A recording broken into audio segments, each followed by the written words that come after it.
So my name is Wasik Ashraf. I'm an orthopedic surgeon, board certified orthopedic surgeon specializing in sports medicine and joint replacement here at St. Luke's Cornwall Hospital. I am part of the Crystal Run Healthcare facility. These are my disclosures and kind of where I'm from. So again, thank you guys all for being here today. I did my residency in orthopedic surgery at Northwell in Long Island, where I'm originally from, and kind of went down to the Houston Clinic in Columbus, Georgia for my sports medicine fellowship.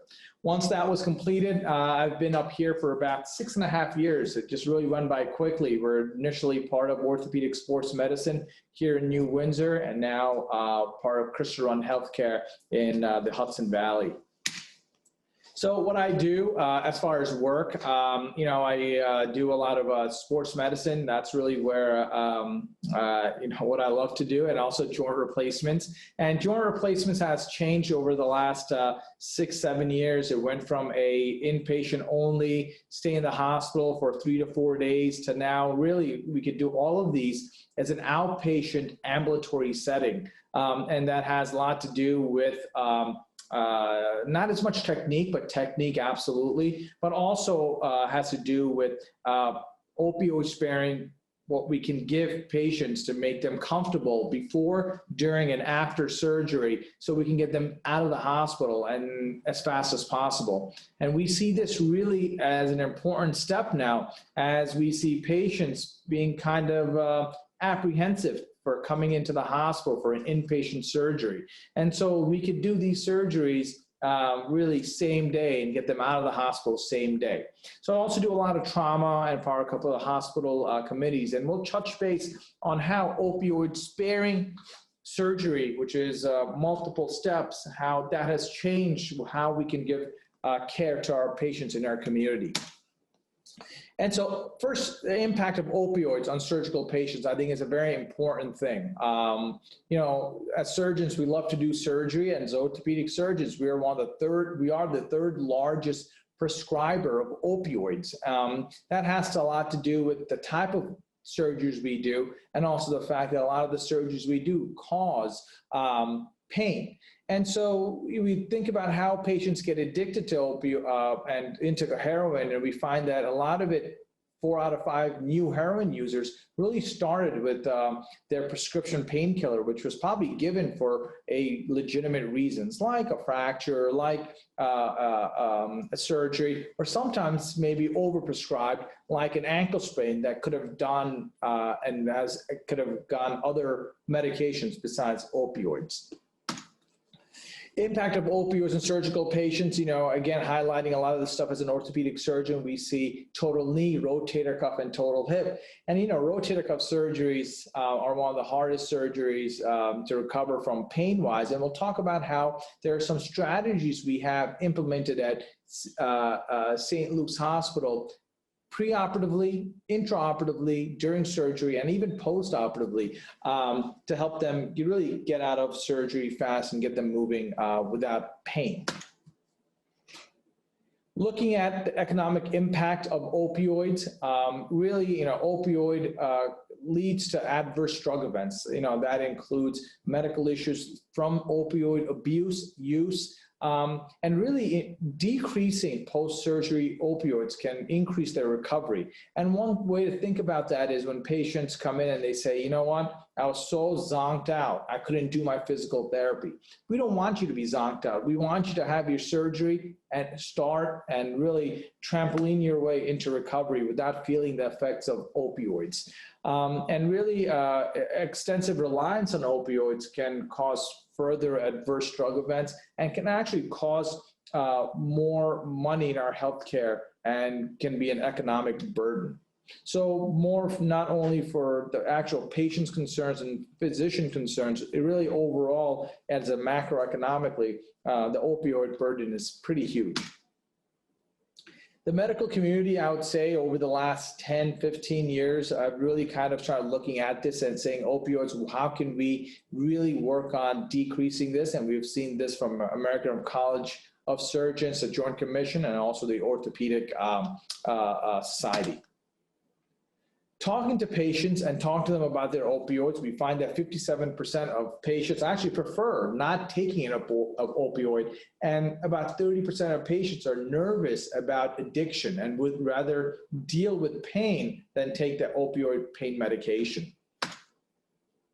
So when we think about how we can attack what we call the multimodal approach, there's different places we can help decrease the use of opioids. One is, opioids work in the brain, and we can see where that is one area where when we take opioids, it can help you with pain. We can also talk about the central spinal system, where using a thing like a spinal anesthesia or a local anesthesia, which we'll talk about, which we use a lot more, like a peripheral nerve block, can help decrease that pain reaching the brain. And then also local, which is local anesthesia, such as lidocaine, and we'll talk about another medication called Zilretta, which we use intraoperatively, which can decrease some of this pain. And so the idea is not to just use one type, but use multiple types kind of over this spectrum to help reduce the pain and kind of hit the target from multiple directions to get a compound effect to minimize this use of opioids. So we talked about kind of the three general areas where we end up using opioids. The first is preoperative. That was even before the surgery. We talk about using an anti-inflammatory, maybe a nerve agent to kind of calm things down. Intraoperatively, we could use things like a spinal anesthesia, a needle in the back to put your legs to sleep for a hip and knee replacement. For a shoulder replacement or shoulder rotator cuffs, we do a thing called the Interscaling Block.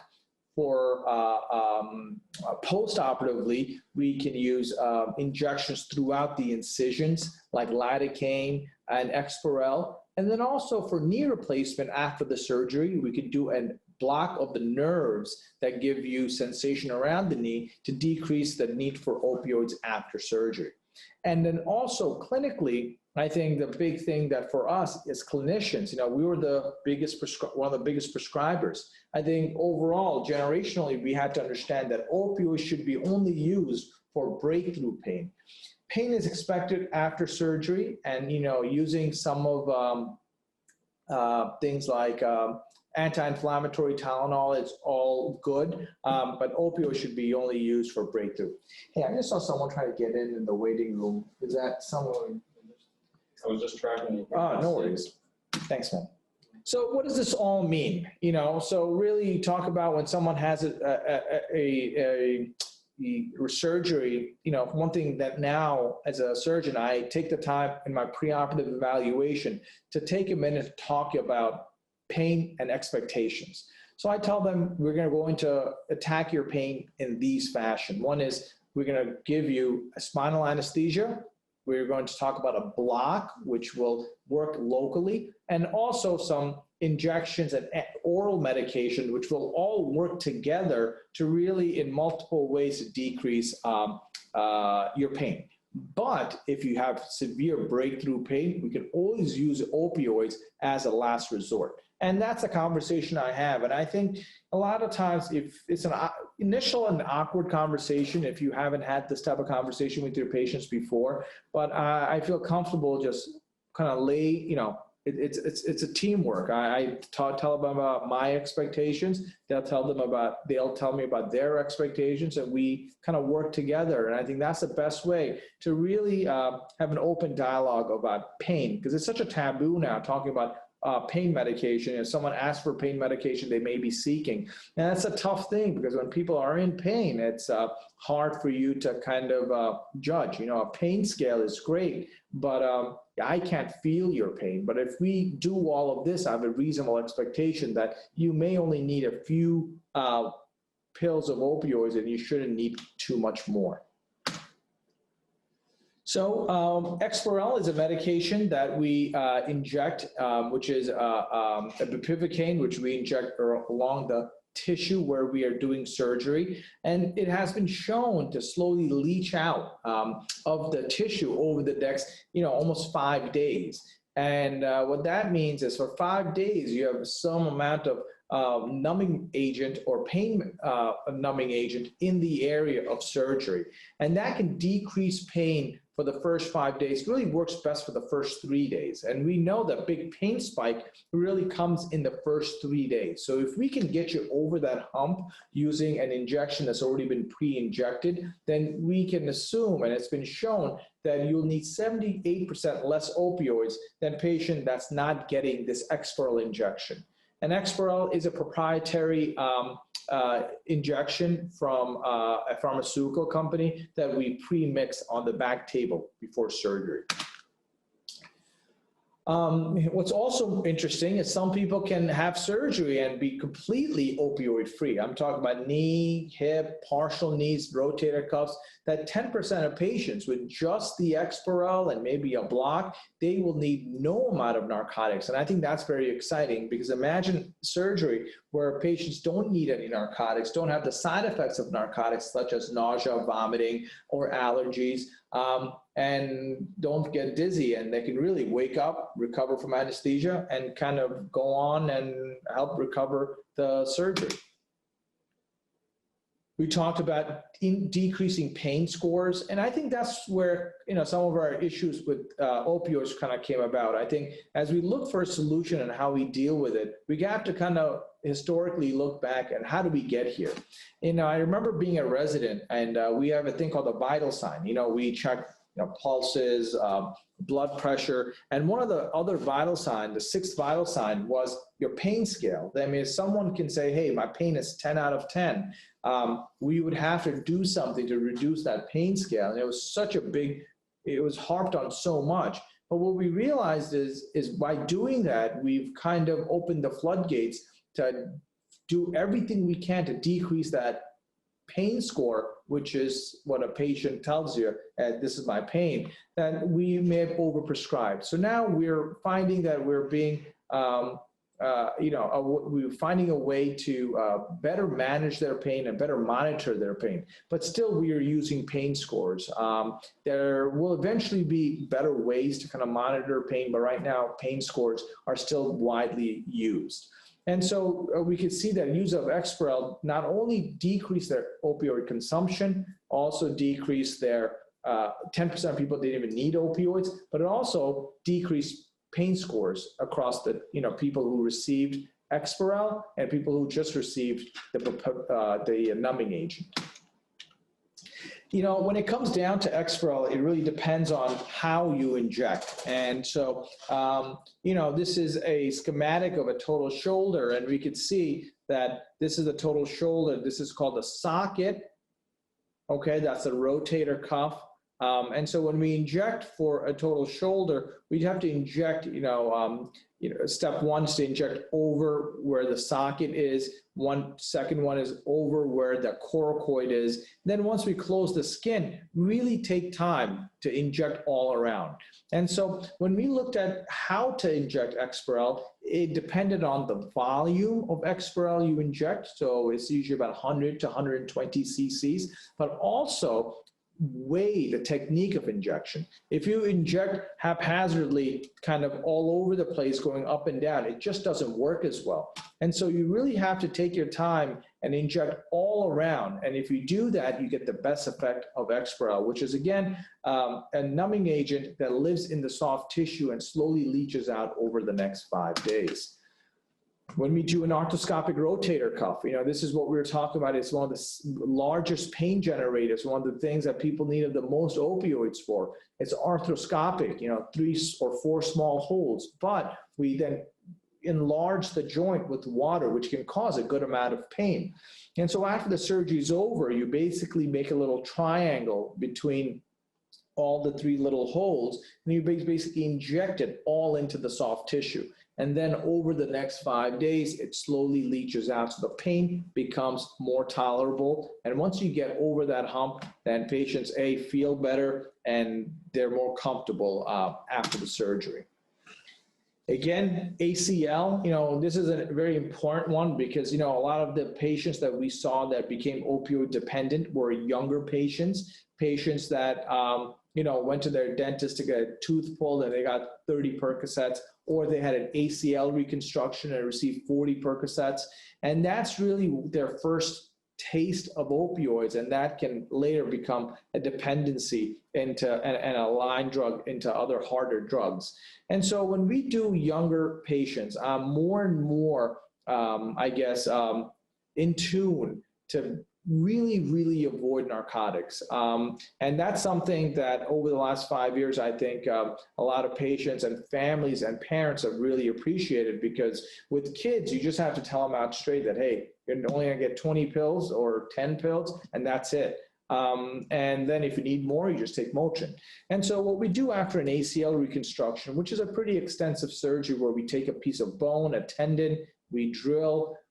If you inject into the right areas, this Exparel, right around where all the nerves are, you really find that it's a very tolerable surgery with very minimal amount of pain. So again, techniques for each joint.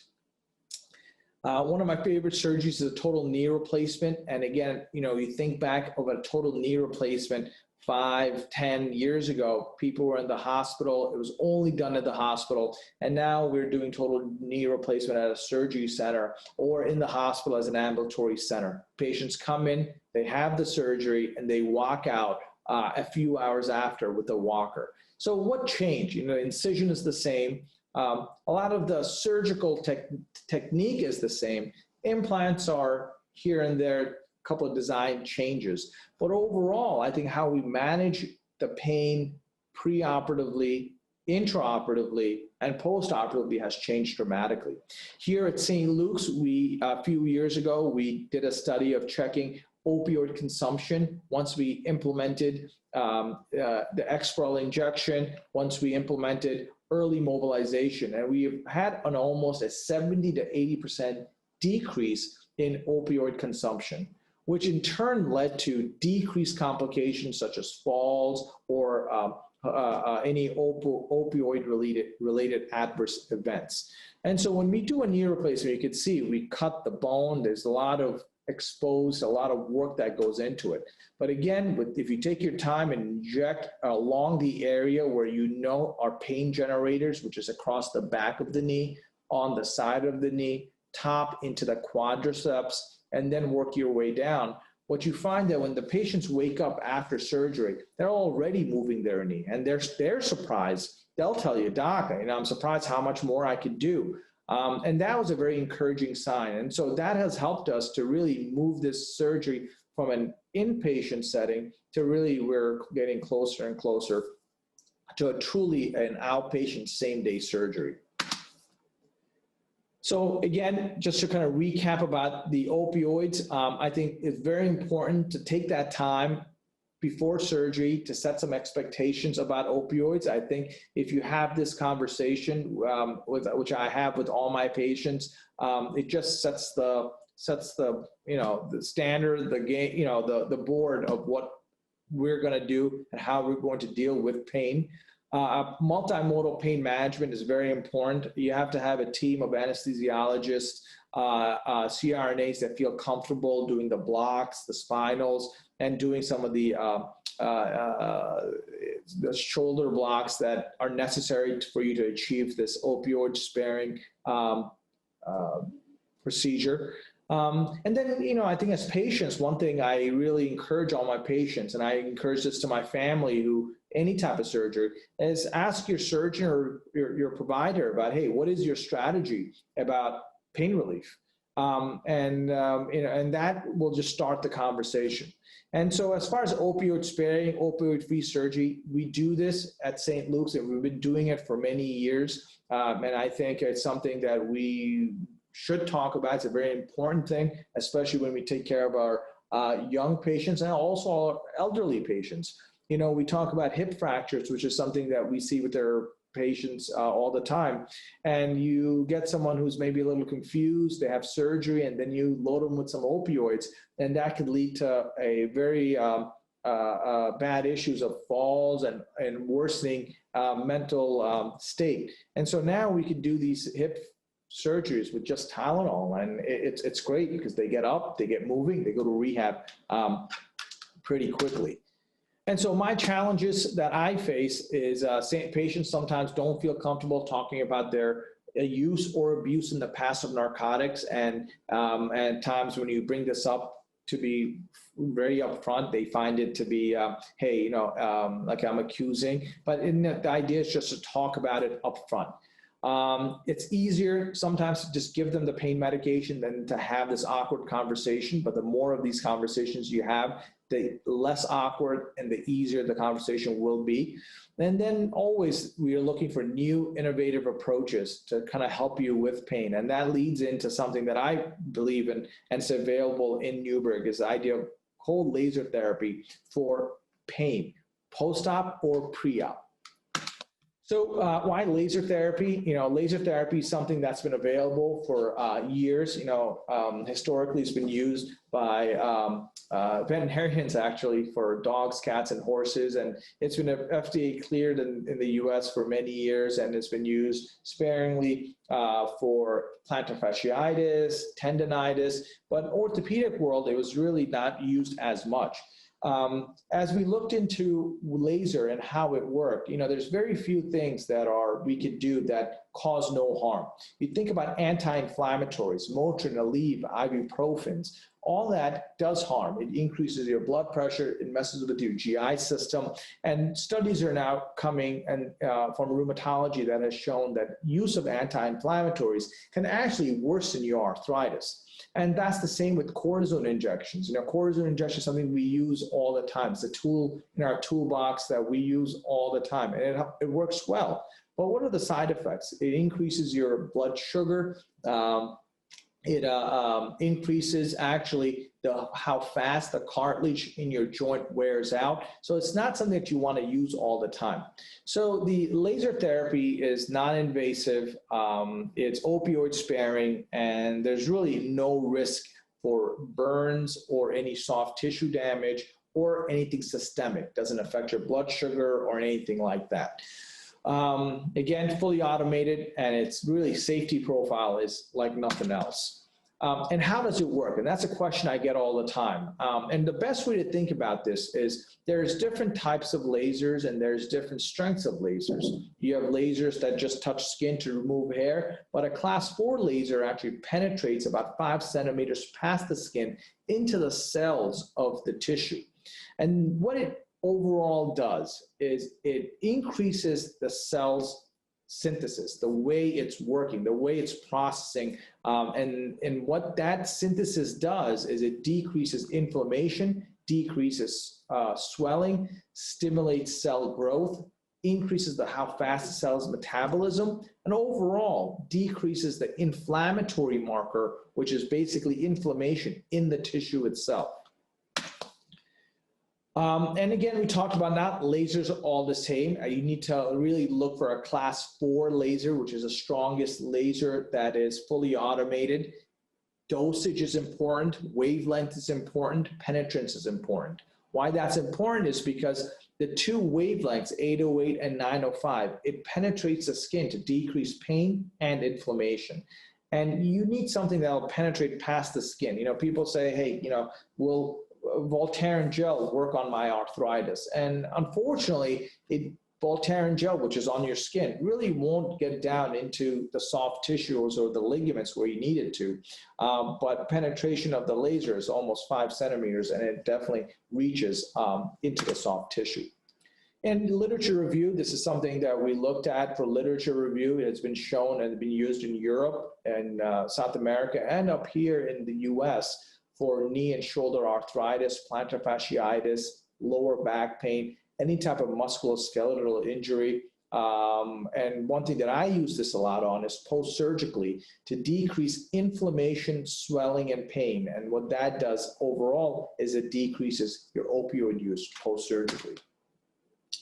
This is an article, basically a systematic review and meta-analysis that showed that using low-level laser therapy, which is what the laser we're talking about, it decreased significantly the overall pain score. So again, we're looking at patient-reported scores that are decreased when we use laser therapy as opposed to when we don't use laser therapy. This is how it kind of looks like. It's fully automated. It's a robotic head. It controls through this area. You could type in which body part, and it basically sends the two wavelengths about 10 centimeters from the body, and it takes about 12 minutes to do each body part. Again, why ortholaser? It's something that you'll see more and more all over the country. These are all overseen by an orthopedic board certified surgeon, and so far Newburgh, New York, which is here, is the second location, and they've actually opened up about 5 more, and they're kind of all over the country now. It enhances recovery for chronic and acute pain, another way of avoiding pain medication. Thank you. I hope this was informative, and we'll open this up to some questions.